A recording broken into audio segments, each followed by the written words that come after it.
भोलेनाथ की बात करें तो शास्त्रों में इनके एक नहीं बल्कि कई स्वरूपों का वर्णन पढ़ने सुनने को मिलता है। यही कारण है इन्हें कई नामों से जाना जाता है। समाज में इनके कुछ नाम तो काफ़ी प्रचलित हैं, जैसे महादेव, महाकाल, शंकर, शिव शंभू आदि। परंतु आपको बता दें कि इनमें से कुछ ऐसे भी नाम हैं जिनसे आज भी कई शिव भक्त अनजान हैं। आज हम आपको बताने वाले हैं शिव जी को अवधूत कहे जाने का रहस्य। शास्त्रों में कई जगह इन्हें इस नाम से पुकारा गया है, मगर बहुत ही कम लोग होंगे जिन्होंने इनका ये नाम सुना होगा।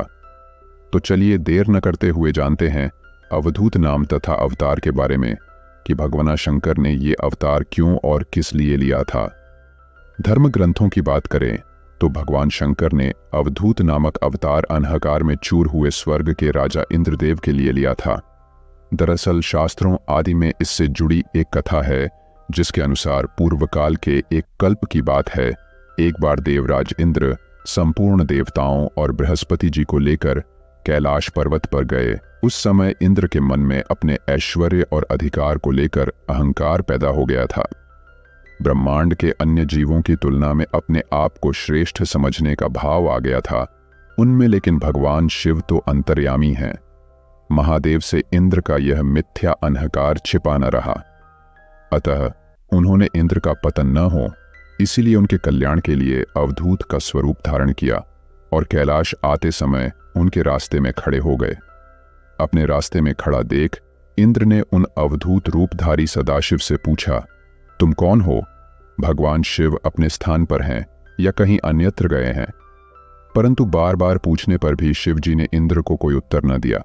इस प्रकार उस दिगंबर अवधूत द्वारा अपनी अवहेलना होते देख इंद्र क्रोधित हो गए और उन अवधूत रूपधारी सदाशिव को फटकारते हुए बोले, अरे मूर्ख, दुर्मते, तू बार बार पूछने पर भी उत्तर नहीं देता, अतः मैं तुझ पर वज्र प्रहार करता हूं। देखता हूं इस त्रिलोक में तुझे कौन बचाता है। इंद्र को वज्र प्रहार हेतु उद्यत देखकर अवधूत रूपधारी भगवान शिव ने उन्हें वज्र सहित स्तंभित कर दिया। फिर तो इंद्र की बांह ही अकड़ गई और वे मंत्र से अभिमंत्रित सर्प की भांति क्रोध से जलने लगे।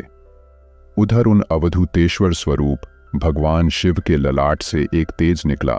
उस प्रज्वलित तेज रूपी शक्ति को इंद्र की ओर बढ़ाते देखकर देवगुरु बृहस्पति ने यह समझ लिया कि ये और कोई नहीं बल्कि अवधूत रूपधारी साक्षात परमात्मा भगवान शिव ही हैं। तो उन्होंने भगवान शिव की स्तुति की और इंद्र को उनके शरणागत कर दिया तथा उस प्रज्वलित तेज से उनकी रक्षा करने के लिए प्रार्थना की। भगवान शिव ने प्रसन्न होकर हंसते हुए कहा, देवगुरु, रोषवश निकली इस अग्नि को मैं पुनः कैसे धारण कर सकता हूं? कहीं सर्प अपनी छोड़ी हुई केंचुल पुनः धारण करता है कभी? फिर भी मैं तुम पर प्रसन्न हूं। तुमने इंद्र को जीवन दान दिलाया, अतः आज से तुम्हारा नाम जीव प्रसिद्ध होगा। मेरे ललाटवर्ती नेत्र से निकली इस अग्नि रूपी भीषण शक्ति को देवता सह नहीं सकते, अतः मैं इनके कल्याण के लिए इसे अन्यत्र प्रक्षिप्त करता हूं। यह कहकर अवधूत वेशधारी भगवान शंकर ने उस भयंकर तेज को एक क्षारीय महासागर में फेंक दिया। वहां गिरते ही वह तत्काल एक बाल के रूप में परिणत हो गया, जो सिंधुपुत्र जलंधर के नाम से विख्यात हुआ। इस प्रकार अवधूतेश्वर अवतार धारण कर इंद्र के गर्व का भंजन करके भगवान सदाशिव अंतर्धान हो गए और देवगुरु बृहस्पति के साथ देवराज इंद्र अपनी मंडली को लिए हुए वापस लौट गए।